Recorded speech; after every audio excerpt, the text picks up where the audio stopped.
Olá, graça e paz, bem-vindo ao canal Defensores. No vídeo de hoje nós daremos continuidade à temática sobre imortalidade da alma, porém eu farei um comentário sobre um livro que foi escrito pelo senhor Leandro Quadros, apresentador do programa Na Mira da Verdade. O livro ele leva o mesmo nome do programa, Na Mira da Verdade. Neste livro, o senhor Leandro Quadros está comentando sobre os rodapés que estão aqui na Bíblia Apologética. Todos sabem que a Bíblia Apologética é uma Bíblia cujo estudo é focado na apologética.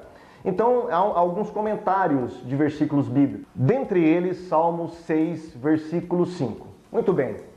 No capítulo 2 deste livro, cujo título é Alguns dos Argumentos da Bíblia Apologética. Eu gostaria de ler aqui rapidamente com vocês, não vou ler todo o capítulo, né? Porque não é o nosso propósito aqui.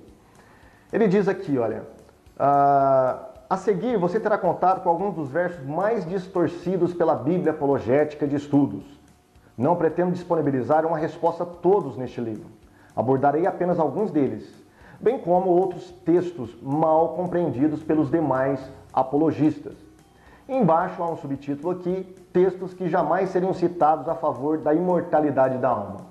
E um desses textos, que segundo o senhor Leandro Quadros, nunca deveria ser citados a favor da imortalidade da alma, ele coloca Salmos 6, versículo 5 e Salmos 115, versículo 17, que estão dizendo praticamente a mesma coisa. Então, ele argumenta do seguinte modo, olha, o Salmo, vamos ler Salmos primeiro, né? Diz assim, porque na morte não há lembrança de ti, no sepulcro, quem te louvará?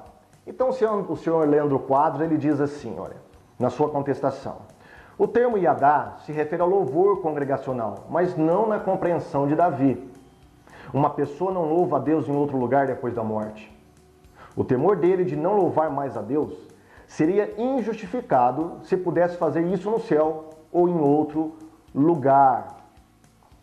Veja bem, o Salmo 6, versículo 5, simplesmente está dizendo que na morte, no sepulcro, ninguém poderá louvar a Deus. Este salmo não está falando nada sobre aniquilação, não está falando nada sobre inconsciência. Por que não? Porque a ideia do salmista aqui, de outros textos que o senhor Leandro Quadros irá analisar aqui neste livro, quando fala que os escritores da Bíblia, quando fala sobre a morte, sobre o Hades, sobre na versão do Antigo Testamento, Sheol, eles na verdade tinham pavor, tinham medo. Se realmente o Sheol fosse um lugar intermediário, onde as pessoas pudessem ir, os justos pudessem ficar descansando, esses escritores não teriam este medo do Sheol, como de fato alguns versículos parecem apontar. Agora, nós devemos perguntar o porquê destes versículos, esses escritores terem, entre aspas, medo do Sheol. Bom, para falar sobre isso, nós devemos recorrer à literatura judaica, os comentários judaicos, da mentalidade religiosa judaica da época em que esses salmos e demais livros da Bíblia que tratam sobre o assunto foram escritos. Por exemplo, a Enciclopédia Judaica de Nova York e Londres, de 1901, volume 10, o verbete ressurreição diz o seguinte, olha, tal como todos os povos antigos, os hebreus primitivos acreditavam que os mortos descem para o mundo subterrâneo e vivem ali uma existência pálida. Uma visão diferente que tornou uma ressurreição desnecessária, foi abraçada pelos autores dos Salmos, que acreditavam que na morte apenas os ímpios iriam para o Sheol e que as almas dos justos partiriam diretamente para Deus. Nós temos uma outra obra também judaica que diz o seguinte, essa é a teologia judaica considerada sistemática historicamente, de Kelvin Kohler, de 1918. Ela diz o seguinte, até muito depois do exílio, os judeus compartilhavam o ponto de vista do inteiro mundo antigo, tanto das nações semíticas, tais como os babilônicos, fenícios, quanto das arianas, a exemplo dos gregos e romanos, de que os mortos os mortos, continuavam a existir em uma morada sombria do mundo subterrâneo, Sheol. Você entendeu por que os escritores tinham este medo, principalmente os escritores do primeiro templo, da teologia do primeiro templo? Primeiro que não existia uma teologia da ressurreição totalmente desenvolvida, como vai aparecer, por exemplo, em Daniel capítulo 12.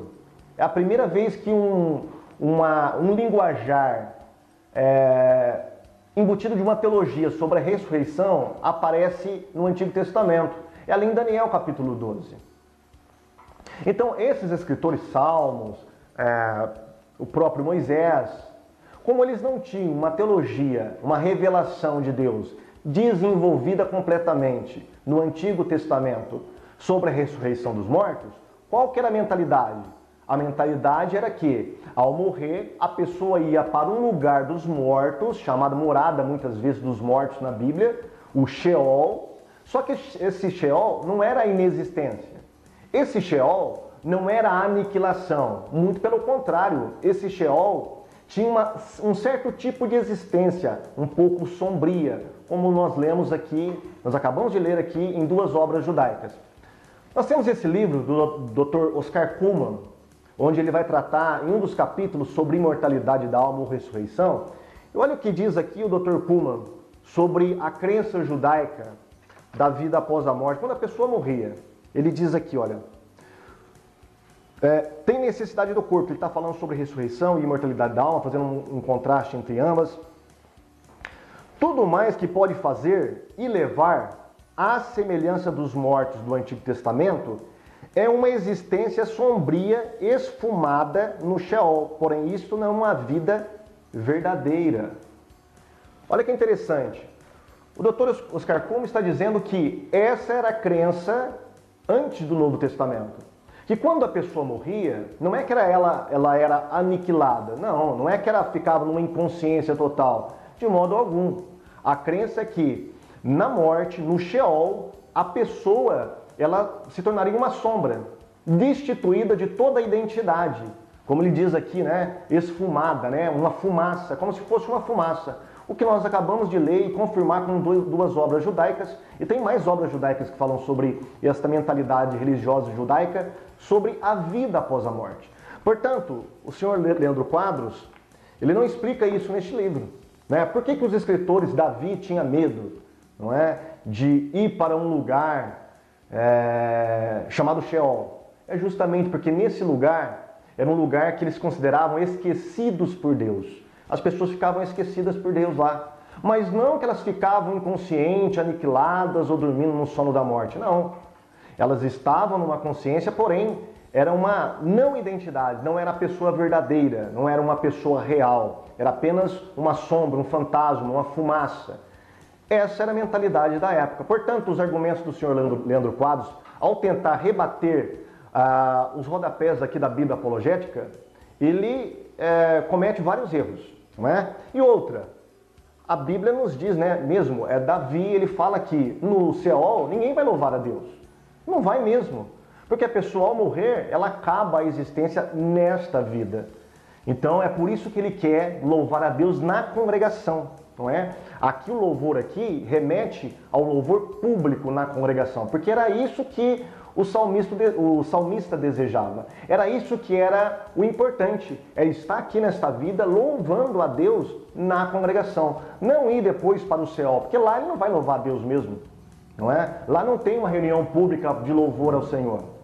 Então é isso que o argumento da Bíblia apologética está explicando, e o senhor Leandro Quadros não soube responder, e o pior, interpretou errado a mentalidade judaica, ou se ele sabe dessa mentalidade, se ele sabe dessa existência como a sombra no Sheol, ele omitiu essa informação aqui neste livro. E prosseguindo, ele vai falar na página 34 desse livro, sobre o subtítulo, definitivamente, Davi não cria na imortalidade da alma. E eu gostaria de ler aqui um pouquinho do que ele escreveu para você, porque é interessante. A Bíblia nos mostra que para os autores bíblicos a morte é uma inimiga. Ali cita 1 Coríntios 15, 26, que será vencida definitivamente na volta de Cristo, 1 Coríntios 15, 23. Enquanto isso, os mortos não estão na presença de Deus, como ensina o Salmo 31, 22.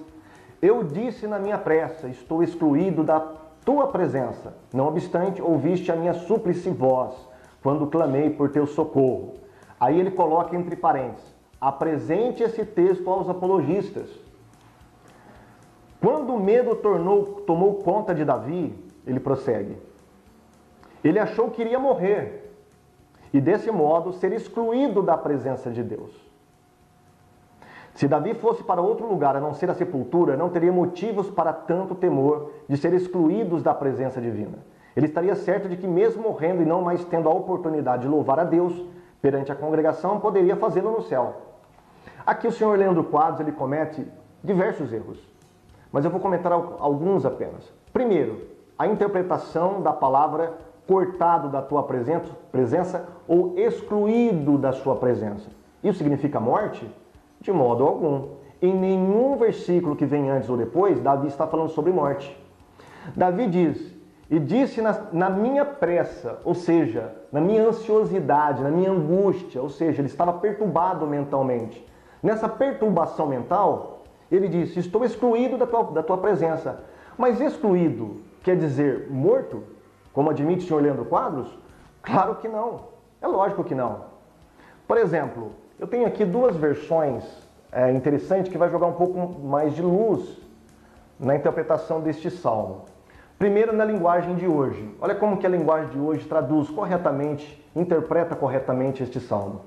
Fiquei com medo e pensei que ele havia me expulsado da sua presença. Mas ele ouviu o meu grito quando o chamei. Agora, uma outra versão chamada O Livro, ela vai um pouco além, diz: falei precipitadamente quando disse, o Senhor desamparou-me. Ou seja, Davi não estava falando, em hipótese alguma, de morte. Ele estava falando de Deus ter esquecido ele em meio às suas tribulações. Deus ter voltado as suas costas para Davi. Era isso que Davi estava falando. De modo algum, Davi estava falando sobre morte aqui. Então, senhor Leandro Quadros, se você apresentar isso para os apologistas, eles vão dar com os ombros. Porque esse versículo, de modo algum, está apoiando a sua interpretação ou o seu argumento de que Davi está falando sobre a sepultura, morreu e pronto, e acabou, e foi aniquilado, e está num sono da morte ou sono da alma, né, como algumas religiões aí interpretam. De modo algum. Davi simplesmente está dizendo aqui que, na sua angústia, ele chegou a pensar, Deus me desamparou, Deus virou o seu rosto contra mim, Deus não está mais olhando para mim. Ele não está falando de morte aqui. Portanto, é mais um texto interpretado erroneamente pelos apologistas da mortalidade da alma. Infelizmente, isso acontece muito. Há outros versículos que o senhor Leandro Quadros analisa em seu livro, que diz respeito aqui às notas de rodapé da Bíblia Apologética, quando fala sobre a imortalidade da alma. Mas nós não iremos tocar neste assunto agora. Talvez em outros vídeos nós poderemos falar sobre este assunto e tratar sobre algumas interpretações errôneas que os mortalistas fazem a respeito de vários versículos, principalmente sobre Salmos. Tá?